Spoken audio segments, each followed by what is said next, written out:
Muito bem, irmãos. Agradeço ao pastor Ricardo pelo convite para compartilhar a palavra. E o tema que eu tenho para esta noite, orar, é falar com Deus. E eu tenho uma grande apreciação por este tema da oração, porque além de ser uma das disciplinas comum a todos os cristãos, está associado a um dos dons espirituais que o Senhor me confiou para servir a igreja, que é o dom de intercessão.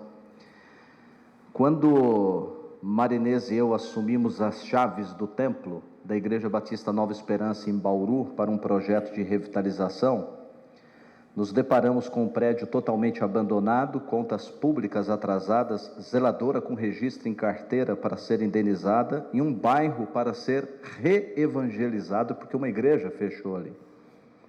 E o único recurso que nós tínhamos nas mãos, que eu julgo que era o melhor recurso de todos, era a oração, justamente. Nos 3 primeiros anos de revitalização, sempre nos meses de março, abril e maio, nós desenvolvíamos uma jornada de oração. Cada membro da igreja tinha uma caderneta onde ele passava os 3 meses anotando os pedidos de oração, o nome das pessoas, a data do pedido e a data da resposta. E era muito interessante acompanhar os membros nos domingos, um atrás do outro, perguntando: já teve a resposta? É o que eu preciso marcar na minha caderneta. Às sextas-feiras nós realizávamos o sexta hora, ou seja, na sexta a gente ora. Era um encontro em que não se podia conversar com ninguém. As pessoas chegavam à porta do templo, recebia as orientações da dinâmica daquela noite e não poderia conversar. Havia os temas específicos e somente depois de terminar o sexta hora é que eles cumprimentavam uns aos outros. Além da caderneta de oração e do sexta hora, nós tínhamos uma caixa de oração onde eram depositados pedidos de oração, pedidos estes que não seriam lidos, somente Deus conhecia. Quando terminava a jornada da oração, nós incinerávamos aqueles pedidos num ato simbólico de como Deus, em sua infinita misericórdia e graça, apaga os nossos pecados através de Cristo, através da cruz. Eu fui pastor do Ministério de Pequenos Grupos de uma igreja aqui em São Paulo, isso há mais de 20 anos, e eu conheci uma irmã que ela andava com um caderno e uma caneta nas mãos todos os domingos, e eu, por curiosidade, perguntei: por que a irmã faz anotações do sermão, do culto? Ela falou: não, eu anoto o nome de todos os que faltaram no culto. Eu falei: e aí, irmã, faz o que com esses nomes? Ah, pastor, eu já chego em casa e oro por cada um deles, e durante a semana eu vou entrando em contato. Eu perguntei para ela: a irmã já pensou em criar um ministério de intercessão? Ela falou: eu tenho vontade, mas eu não sei como fazer isso. Então eu combinei com ela e montamos ali um planejamento estratégico do ministério de intercessão. Objetivo, desenvolvimento, meta curto, médio, longo prazo, avaliação do ministério. Baseado no planejamento estratégico, ela formou uma equipe que se encontrava toda semana num dia pela manhã, e todos os cultos da igreja, meia hora antes do culto, a equipe de ministério de intercessão estava intercedendo pelo culto. No final do ano era realizado culto de ações de graças pelo ministério de intercessão, onde eram destacados alguns pedidos que foram feitos durante o ano. Orar é falar com Deus, porque Ele responde às nossas orações. Eu tenho lembranças, irmãos, muito vívidas de orações desde pequenino. O meu pai foi acometido de doença de Chagas ainda na infância, e quando adulto, numa determinada noite, ele estava desfalecendo no sofá da nossa casa, depois de ter passado por todos os procedimentos médicos e internações possíveis. Minha mãe me chamou, juntamente com meus 2 outros irmãos, nós éramos pequenos, fomos até o quarto, ajoelhamos, e minha mãe orou, pediu que nós orássemos também, mesmo sendo crianças. Eu fui o primeiro a levantar correndo e ir até a sala para ver como estava o meu pai, e ele estava sorrindo, com brilho nos olhos e respirando normalmente. Orar é falar com Deus, porque Ele é o nosso refúgio e fortaleza, socorro bem presente na angústia. Outras versões trazem tribulação, Salmos 46. Quando Grace, nossa filha, era bem pequenina, ela costumava se ajoelhar do meu lado quando eu estava orando, e ela me imitava, porque ela ainda não tinha todo o desenvolvimento da fala, e eu abri o olho, mesmo orando, eu abri o olho para ver ela me imitando, ela ficava mexendo os lábios ali, E naquela época nós morávamos no Rio Grande do Sul. Quando retornamos para São Paulo, a nossa mudança demorou um pouco para vir. E um dia a Grace me disse, ela tinha 5 aninhos, ela falou: papai, eu sei por que minhas bonequinhas não vieram do Rio Grande do Sul ainda, nós não oramos para elas virem. E ela me convidou com 5 anos, vamos orar, papai.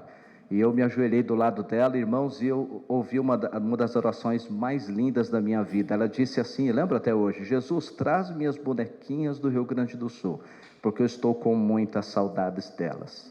Amém. Dentro de um mês, meus irmãos, ou menos disso, a nossa mudança chegou em São Paulo. E ela ficou feliz quando abraçou as bonequinhas dela. Eu me lembro de uma ocasião que eu estava ajoelhado orando e ela no começo ela achou que eu estava brincando de macaquinho e ela subiu e ficou nas minhas costas. Ela chegou a dormir porque eu não tinha terminado a oração e eu levei ela para a cama ali de macaquinho, né? O meu chamado aconteceu, irmãos, ainda criança, através de uma história bíblica que envolve a oração.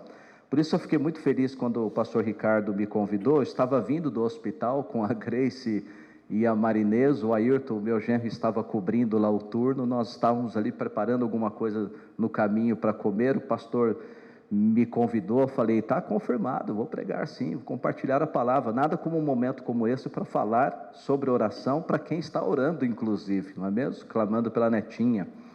E ali, às 2 horas da manhã, eu tinha que levar a Grace no hospital para trocar com o meu genro, e nesse período eu já fiquei escrevendo a mensagem. Quando o pastor perguntou, não gostaria de adiar, a mensagem já está pronta, né? Já fui preparando. Eu ganhei de uma tia, meus irmãos, um livro infantil com a história de Samuel, que o pastor Ricardo já fez referência.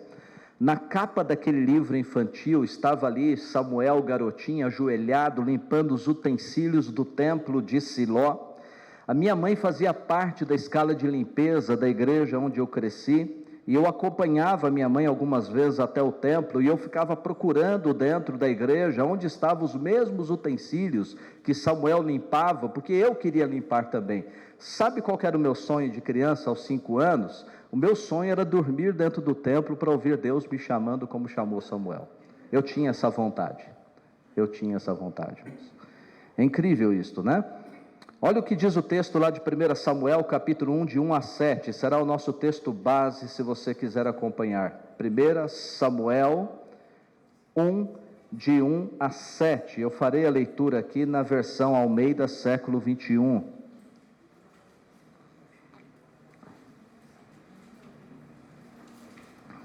Samuel 1, de 1 a 7, havia um homem de Ramataim, Zofim, na região montanhosa de Efraim, chamado Eucana, filho de Jeroão, filho de Eliú, filho de Tou, filho de Zuf, Efraimita.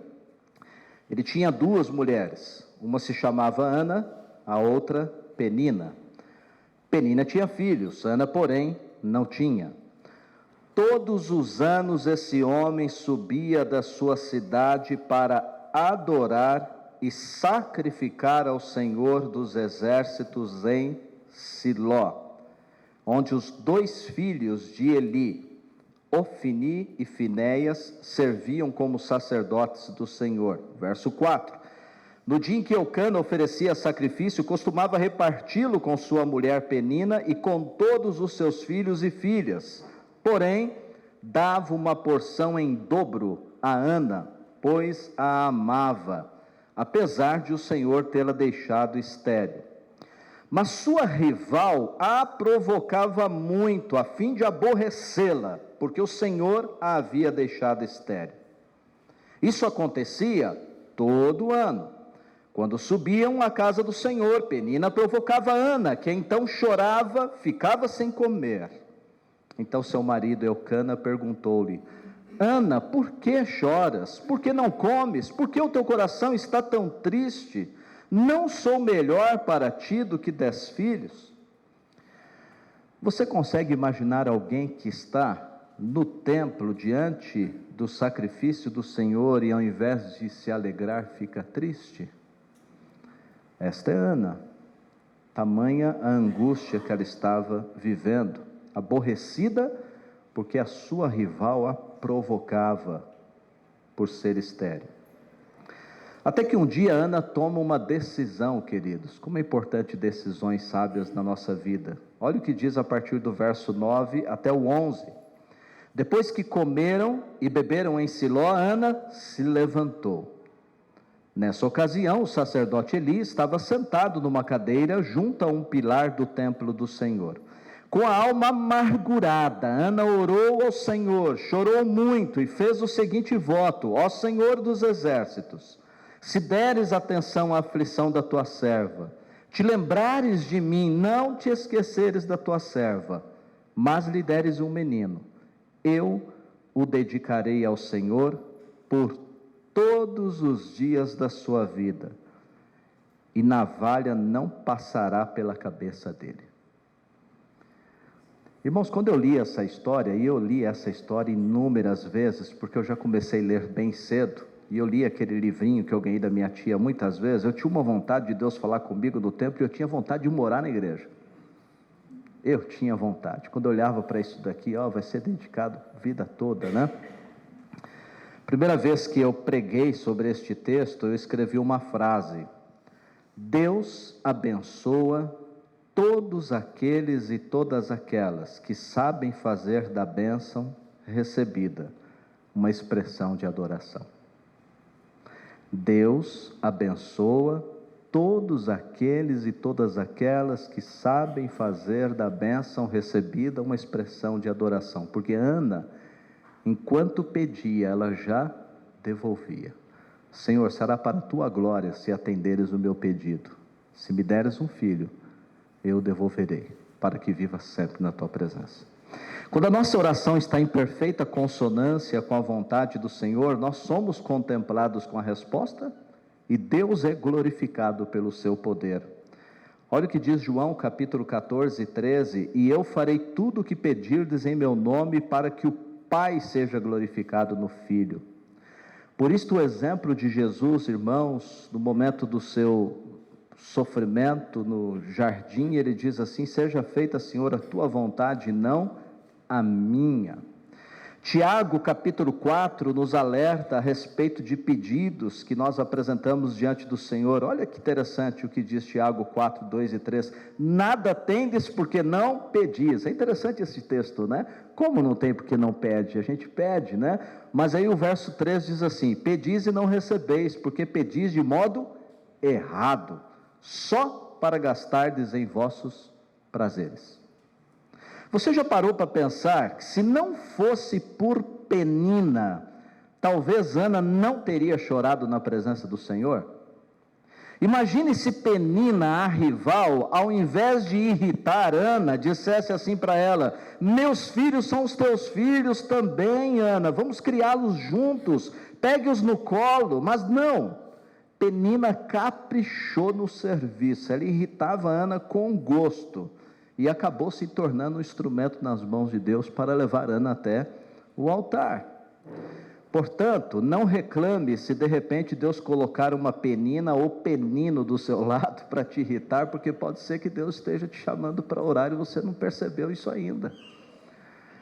Me lembro do meu pastor, por toda a vida, né? Eu tive esse mesmo pastor de criança até quando eu fui ordenado, que a casa dele havia sido invadida 4 vezes, e ele ficava muito irritado com aqueles roubos que aconteciam. E aí ele disse que na 5ª vez em que a casa foi roubada, pela primeira vez ele ajoelhou com a família e abençoou a vida do ladrão. E ele deu esse testemunho para nós no domingo na igreja, dizendo: irmãos, pela primeira vez eu orei pedindo para Deus abençoar, porque nas outras eu orei para a polícia encontrar o bandido. Mas olha, eu senti uma paz quando eu orei para Deus converter o coração dele, mudar a vida desse bandido. Não sei se é o mesmo, né? E ele testemunha anos depois que a casa nunca mais foi roubada. Então ele entende que Deus estava chamando ele para a oração. Ana desejava ter um filho, eu gosto muito disso. Ana desejava ter um filho enquanto Deus almejava ter um profeta. Olha que interessante. Aliás, irmãos, não é o tema de hoje, claro, né? Mas Spurgeon diz que ler a Bíblia é como colher maçãs na cultura dele. Aqui a gente poderia pensar em outra fruta, né? Spurgeon diz que quando você pega a primeira fruta, é a primeira lida que você tem no texto, Depois, quando você sobe até a árvore, até os galhos, você está escolhendo os frutos, não é? E você investe um pouco mais de tempo na leitura, mas ele diz que leitores atentos da palavra de Deus passam a mão entre as folhas para ver se não tem fruto escondido, né? Então a palavra de Deus, ela sempre tem alguns destaques interessantes, e um dos destaques, quando a gente lê ali na primeira porção do texto, é que faz referência, por exemplo, aos dois filhos de Eli, Ofni e Finéias, né? Ou seja, se não tivesse a informação dos dois filhos de Eli ali, não faria diferença no texto, ele discorre perfeitamente. E um outro texto também que é interessante, é quando menciona que quando Ana foi orar, Eli estava sentado numa cadeira junto ao pilar do templo. Se não tivesse essa informação também, passaria tranquilo no texto.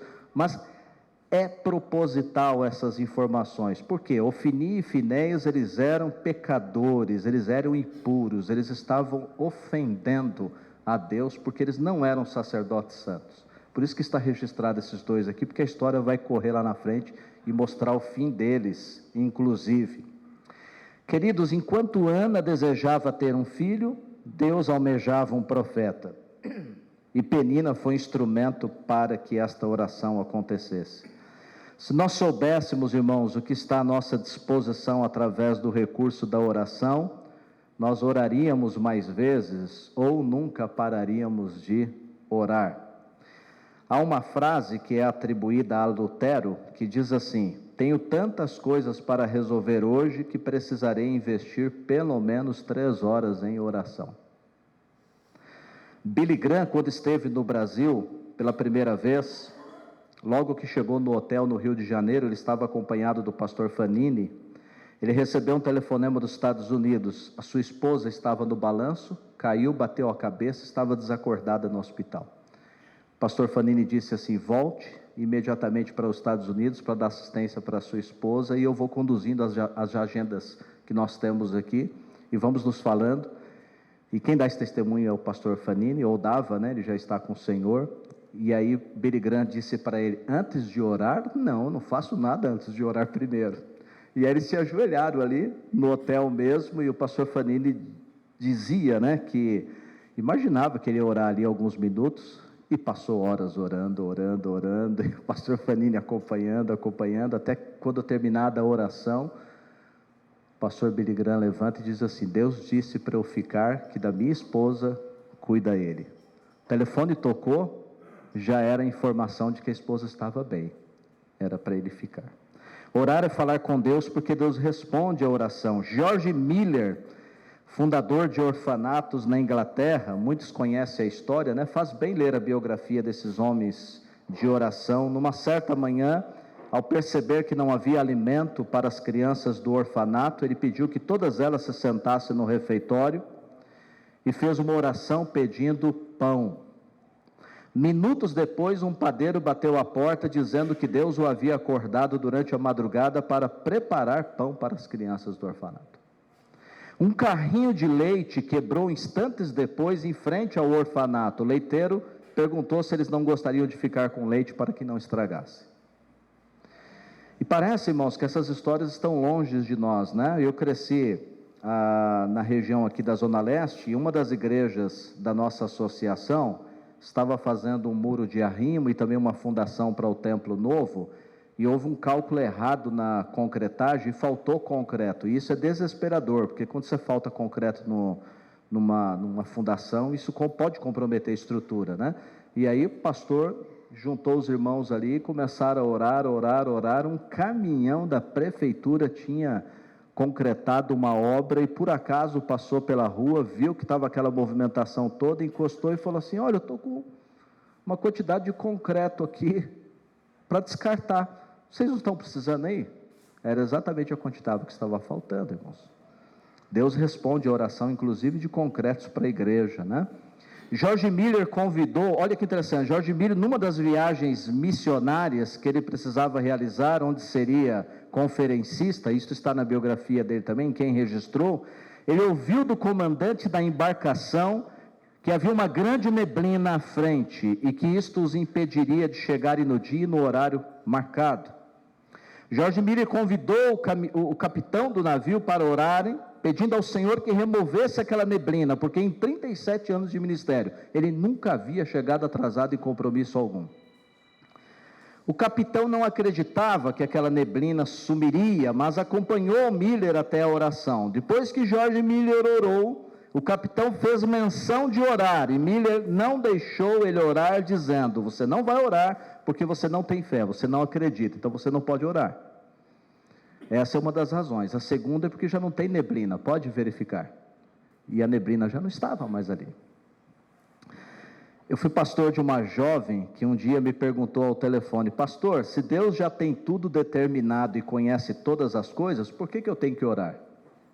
Eu respondi: porque Ele que conhece todas as coisas determinou inclusive as suas orações que você precisa fazer. Ela falou: já estou desligando o telefone, pastor, eu vou orar. Orar é falar com Deus, porque Ele determinou que fosse assim. Olha o que diz Mateus capítulo 7, de 7 a 8. Pedi e vos será dado, buscai e achareis, batei e a porta vos será aberta, pois todo o que pede recebe, quem busca acha, e ao que bate a porta será aberta. Eu tenho o hábito, irmãos, de orar praticamente o tempo todo. Isto fui desenvolvendo desde criança. E eu me lembro que na adolescência, antes do surgimento da tecnologia e das facilidades gráficas que nós temos hoje, eu fazia os cartazes e murais artísticos de todos os eventos da igreja, envolvendo grupos musicais, enfim, qualquer grupo, e eu reunia aquelas cartolinas, tintas, pincéis, colocava tudo no chão, e ali eu orava e pedia para Deus abençoar aquela obra. Orar por todas as coisas que estão diante de nós em nossa vida agrada ao Senhor. E aí, quando eu pendurava aquela arte lá no templo ou no palco, as pessoas elogiavam, parabenizavam, mas eu lembrava que eu estava de joelhos orando, pedindo para que Deus abençoasse aquela obra para o louvor da glória dele. Orar, irmãos, é andar com Deus, e andando com Deus, nós falamos com Ele. Spurgeon disse certa vez: quanto mais do céu existir em nós, menos cobiçaremos da terra.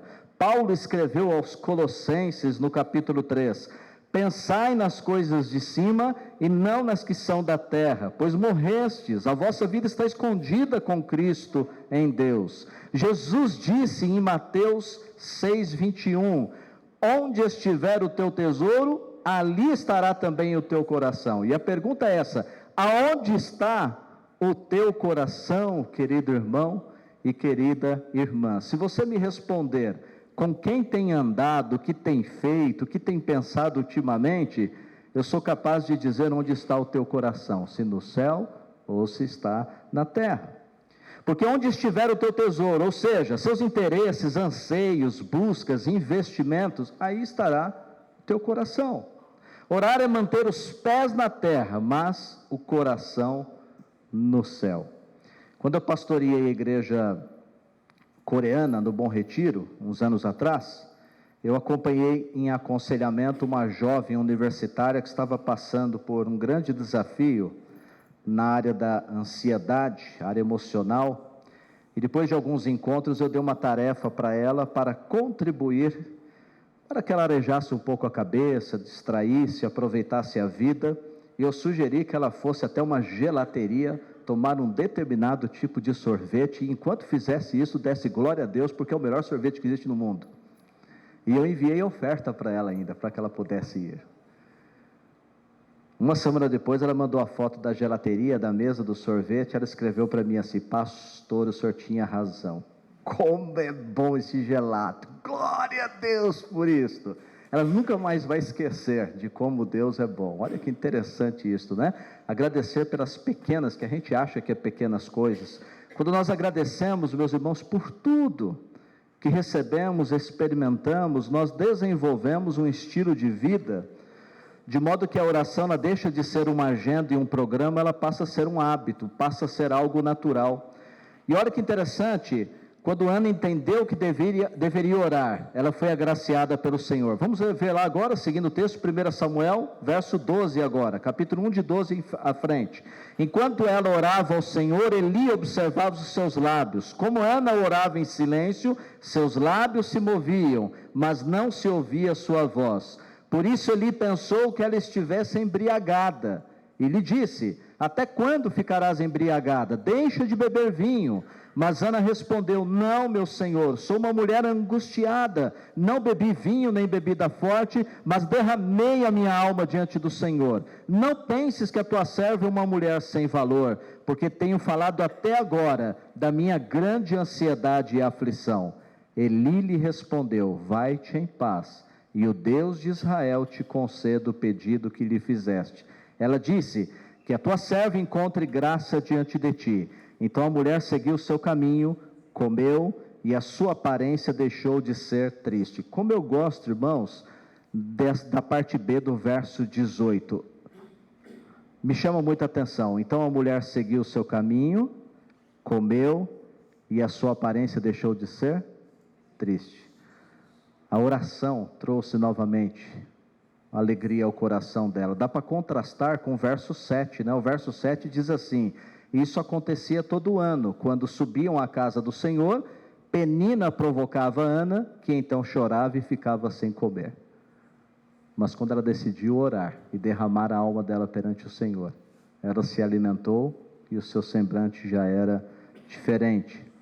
A oração, irmãos, na vida do cristão é como oxigênio. Experimente ficar debaixo da água por alguns minutos sem respirar. Esta é a mesma sensação de quem vive sem oração. Mergulhado na rotina e preocupações do dia a dia, sem perceber, vai faltando fôlego espiritual. Quando der conta, talvez nem se lembre mais como é orar. Eu lembro quando pastoreava a PIB de Ponte Rasa. Inclusive, Railton foi membro lá, né, meu irmão? PIB de Ponte faz tempo, né? Muito. Qual é a década que você foi membro lá? Ah, foi no Tonedo. Nossa, quem é que foi de Ponte Rasa? Tem uma outra pessoa aqui que foi de Ponte Rasa. Tem, acho que eu confundi, é verdade. Muito bem. Nós tínhamos, Marinês e eu, uma doceria de doces e bolos finos, e aí eu estava precisando da direção do Senhor, se manteria ou não aquela doceria, porque estava concorrendo com o tempo nosso do ministério, principalmente nos finais de semana. E aí um dia eu tomei a decisão de fechar a doceria, peguei a Bíblia, o violão, uma garrafa de água, e fui para um parque jejuar e orar para buscar a direção do Senhor. Sentei debaixo da árvore, era 8 horas da manhã, irmãos, dediquei um tempo ali de leitura bíblica, cântico, oração, buscando a resposta do Senhor, foi maravilhoso. E aí eu pensei, nossa, como o tempo voa, né? Já deve ser meio-dia, que tempo gostoso. Quando eu olhei no relógio era 8h30, tinha passado só 30 minutos. Eu falei, o que eu vou fazer no resto do dia agora? Porque eu decidi ficar o dia todo orando e jejuando, e agora, né? Foi quando eu descobri que quando nós não temos intimidade com o Senhor, nós não escutamos Ele falar conosco, nós é que falamos.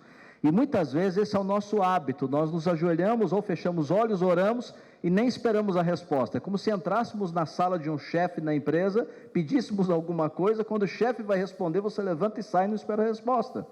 E há respostas, irmãos, que elas podem vir de forma imediata. Por isso que Paulo em Filipenses, no capítulo 4, diz assim: não andeis ansiosos por coisa alguma, pelo contrário, sejam os vossos pedidos plenamente conhecidos diante de Deus, por meio da oração e súplica, com ações de graças, e a paz de Deus, que ultrapassa todo entendimento, guardará o vosso coração e os vossos pensamentos em Cristo Jesus. Como a paz de Deus, que ultrapassa todo entendimento, vai guardar o meu coração se eu orar e sair correndo e não esperar o bálsamo do céu inundar o meu coração e sentir Deus dizendo para mim: aquietai, porque eu sou Deus. Eu lembro de um discipulado que eu fiz muitos anos, que o autor falava sobre o quarto de escuta. Aquilo me chamou muita atenção. Ele dizia: você tem um quarto de escuta, porque o horário você ora, mas tem um quarto em que você entra só para escutar Deus falando contigo. E ele fala dessa experiência com Deus, em que ele entrava num determinado ambiente e que ele dizia assim: Senhor, já cheguei, pode falar comigo. E ele ficava em silêncio, ouvindo o que Deus queria falar com ele.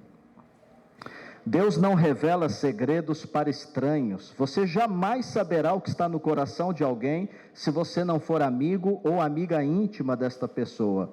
O mesmo acontece com Deus. Orar também é confiabilidade, por isso que Jeremias 33:3 diz assim: clama a mim e te responderei, e te anunciarei coisas grandes e inacessíveis que não conheces. Concluindo, queridos irmãos, antes de começar um projeto, comece uma oração. Antes de começar uma viagem, comece uma oração. Antes de começar um ministério, ou um relacionamento, um negócio, comece uma oração. Recomendação de Provérbios 16: entrega tuas obras ao Senhor e os teus planos serão bem sucedidos. Os irmãos sabem que eu tenho um golzinho quadrado, velhinho, de mais de 30 anos, que soltava muito fumaça um tempo atrás. Depois, pela bondade do Senhor, conseguimos fazer o motor dele, e a Grace dizia assim: o pai não está orando para trocar o carro.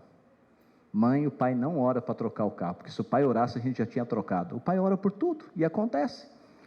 E eu, sinceramente, irmãos, eu não ia orar para trocar carro, né? Eu que já tive o corpo queimado em 65%, meu pai que apagou o fogo, 2 meses depois da minha alta, meu pai faleceu. Eu já passei por tantas experiências desafiadoras, eu não vou orar para carro, né?